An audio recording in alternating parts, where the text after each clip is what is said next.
Pound दिन में पहुंची रूसिया यूक्रेन युद्ध एवं पूर्व यूक्रेन उपर आक्रमण को जोरदार करने रणनीति आपणाई रूसिया से भली पुणी थे राजधानी कीव दखल पर अंटा भिड़ी मस्को सेना। यारी मध्य कीव सहरु 900 शव उद्धार होता यूक्रेन पुलिस। से भली युद्ध में 3000 यूक्रेन सैन्यों मृत्यु होता बेले प्राय 10,000 सैन्य आहत होता यूक्रेन पक्षर कहुई। मस्को सेना को मुहतोड़ जवाब देउछंती यूक्रेन सेना। विभिन्न सहरु रूसिया सेनार प्रभाव कमिबा परे उद्धार कार्य जोरदार करा जायछि। सेपटे कृष्ण सागर में रूसिया जहाज को यूक्रेन ध्वंस करदेवा परे आहुरी हिंस्र होई पड़िछि मस्को। विफल हेबा सत्वे पुणी थरे कीव उपरे आक्रमण करबा पई तैयारी करुछि पुतिन सेना। एपटे युद्ध आरंभ हेबा ठारु एजावत 50 लाख लोक यूक्रेन छाड़ी सारिलेଣି। पुरुष मानंकु देश छाड़िबा पई अनुमति नथिबारु शरणार्थींक मध्यरु 90% केवल महिला एवं शिशु अछंती। रूस के सैनिक जब कीव की तरफ बढ़ रहे थे तब उनको एक ऐसे ठिकाने की जरूरत थी जिसे वो अपना मिलिट्री बेस बना सके।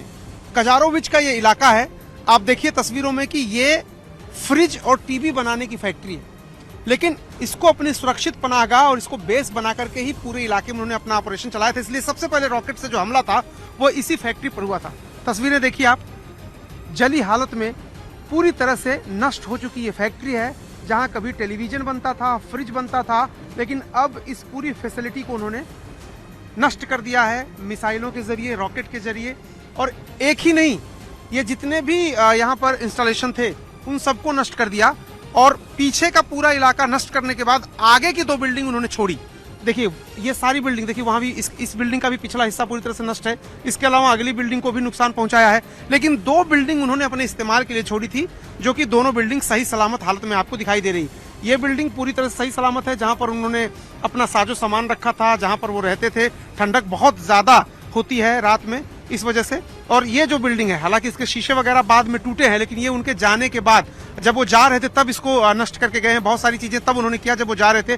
चारों तरफ ये जो केबल तार वगैरह फैली हुई आपको दिखाई दे रही है, ये सब कुछ उन्होंने अपने हिसाब से, कहां पर उनको लाइट चाहिए थी, कहां पर उनको बिजली चाहिए थी, उस हिसाब से अपने साजो सामान के हिसाब से उन्होंने सेट किया था। क्योंकि 1 महीने इस पूरी फैसिलिटी में वो रहे थे, इसलिए जो निशान है वो साफ साफ दिखाई दे रहे हैं। उन्होंने अपना कोई सामान या नहीं छोड़ा, खाने पीने के सामान के अलावा। कोई बहुत बड़ा बूट वगैरह है, या फिर वाइन की बोतलें हैं, या फिर डिब्बा बंद खाद्य सामग्री है, उनके कपड़े हैं, यही सब चीजें यहाँ पर हैं। लेकिन कोई मिलिट्री के हथियार या कोई टैंक या कोई चीज यहाँ पर नहीं छोड़ी। लेकिन पूरे इलाके में उनकी पार्किंग थी,